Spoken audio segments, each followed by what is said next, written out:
আগরতলা পুর নিগমের Pratapgarh ward number ৪৩-এর কৃষি কলোনিতে পুকুরের পুনরুজ্জীবন ও সৌন্দর্যায়নের নবনির্মিত কাজের শুভ উদ্বোধন করেন রাজ্যের মুখ্যমন্ত্রী প্রফেসর ডক্টর মানিক সাহা। এলাকার পরিবেশ রক্ষা, জলাশয় সংরক্ষণ এবং সাধারণ মানুষের ব্যবহারের উপযোগী করে তোলার লক্ষ্যেই এই উদ্যোগ গ্রহণ করা হয়েছে বলে জানান তিনি। উদ্বোধনী অনুষ্ঠানে উপস্থিত ছিলেন আগরতলা পুর নিগমের mayor Shri Dipak Majumdar, deputy mayor Shrimati Monika Das Dutta সহ অন্যান্য বিশিষ্ট অতিথি, জনপ্রতিনিধি ও প্রশাসনিক আধিকারিকরা। অনুষ্ঠানে বক্তারা বলেন, শহরের জলাশয়গুলিকে পুনরুজ্জীবিত করা এবং সেগুলোকে সৌন্দর্যায়নের মাধ্যমে সংরক্ষণ করা বর্তমান সময়ে অত্যন্ত গুরুত্বপূর্ণ। এই প্রকল্প বাস্তবায়িত হলে একদিকে যেমন এলাকার পরিবেশের উন্নতি হবে, তেমনি স্থানীয় বাসিন্দাদের জন্য একটি সুন্দর ও পরিচ্ছন্ন পরিবেশ গড়ে উঠবে। পাশাপাশি জলাশয় সংরক্ষণেও এটি গুরুত্বপূর্ণ ভূমিকা পালন করবে বলে আশা প্রকাশ করা হয়। বিভিন্ন প্রকল্পের যে ভিত্তি স্থাপন করা হয়েছে, আমার বক্তাও যদিও বলেছেন যে নেতাজি যে আদর্শ পল্লী, সেখানে 5.50 মিলিয়ন লিটার ক্ষমতা সম্পন্ন ওয়াটার ট্রিটমেন্ট প্ল্যান্ট স্থাপন করা হয়েছে।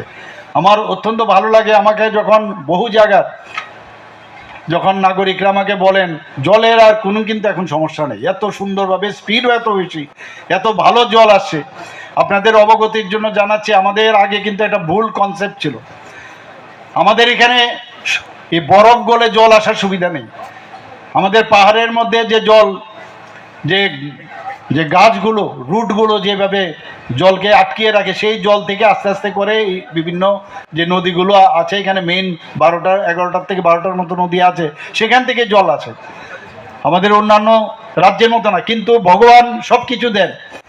আমাদের এখানে কিন্তু যে আন্ডারগ্রাউন্ড যে জল, সেটা কিন্তু আমরা এই যে কল বসিয়ে যে জলটা আনি, তারপরও বিরাট অংশ কিন্তু জল আমাদের এই আন্ডারগ্রাউন্ডে জল থাকে।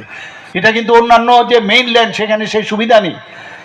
কাজে কিছু একটা জায়গায় সমস্যা, আবার তার সমাধানই আমাদের ভগবান দিয়ে দেয়।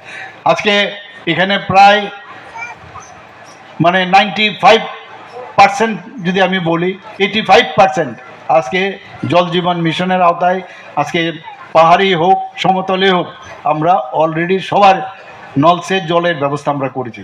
কোনো কোনো জায়গার মধ্যে জল বসাতে গেলে সমস্যা হয়, মানে কল বসাতে, সেখানে জল